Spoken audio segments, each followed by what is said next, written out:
Keane, we always appreciate you being with us. General Keane, thank you tonight. Also, when you think the UN can't get any worse, all these globalist organizations, I'm sick of all of them, think again. On Monday, the UN actually tapped Iran to serve as vice president of its nuclear non-proliferation conference.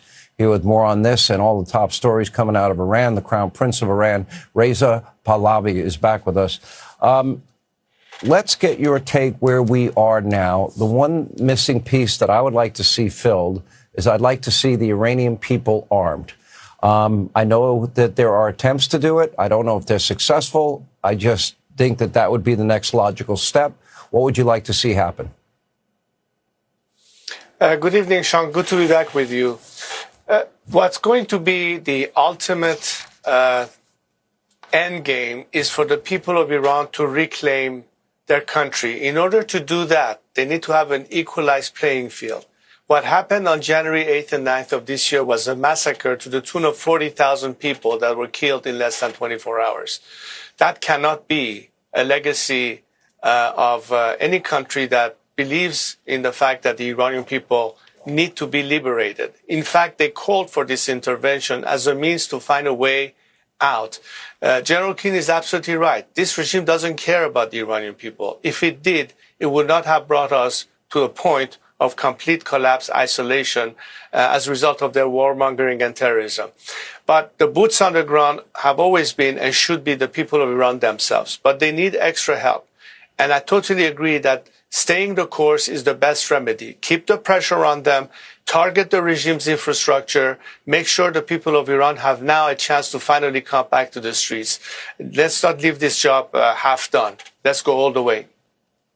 Let me ask you, now that the top three tiers of leadership have pretty much been wiped out, maybe the fourth tier needs to go. There's obviously a struggle for power, more hardliners versus people that seemingly want a deal.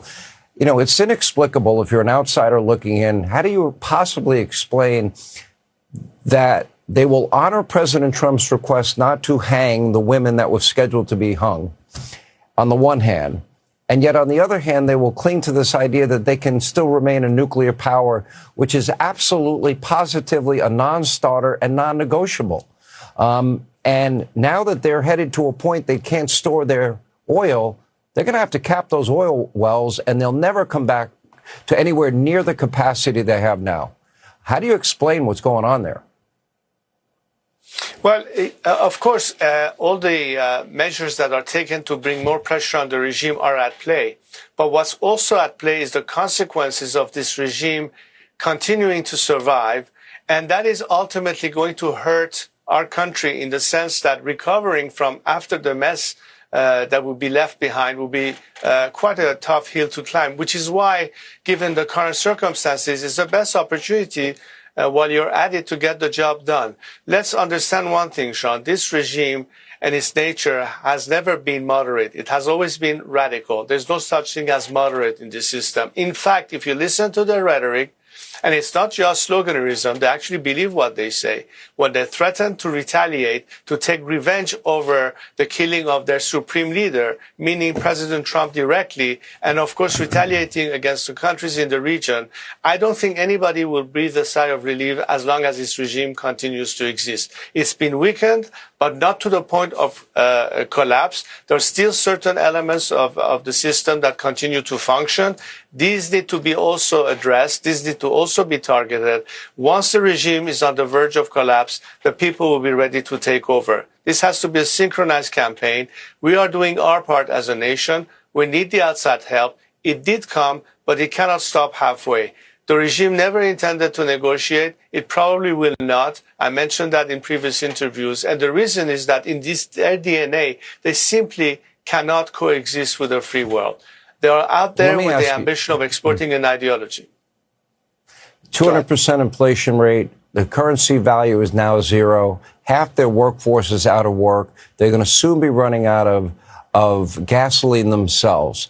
How much longer can that, whatever it remains of the old regime, stay propped up, and how does this end? Well, Sean, the secret to their survival so far is sheer repression. This regime has not stopped killing people.